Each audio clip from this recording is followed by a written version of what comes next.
quick 2-minute video on how to set up your festool carvex so that your blade sits in these carbides properly and you get a clean cut. I know this is one of the biggest complaints about this, and this is why people don't like it and they get rid of it. So put your new blade in, it's locked in, and you want to take these feet.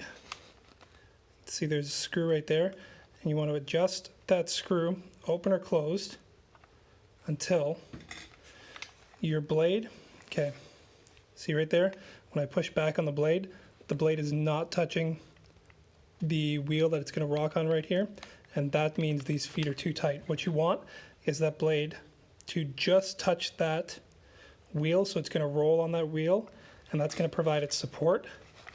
So see there, it's touching that wheel, and then you want to just have a hair of movement back and forth in between those carbide feet. So this way, when you're using the saw and you're pushing on it, you can't push this blade back into the carbide feet, which would cause them to rub and overheat the blade, and the blade can't deflect left and right because it's touching those carbide feet right in there.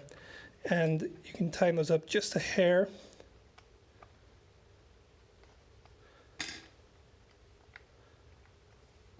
And you should get to the point where you have no movement, very little movement.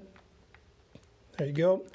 Pull it out, but it's still sitting, making contact with that wheel, and that's the important part that's going to stop this from overheating but still allow this to act as a guide.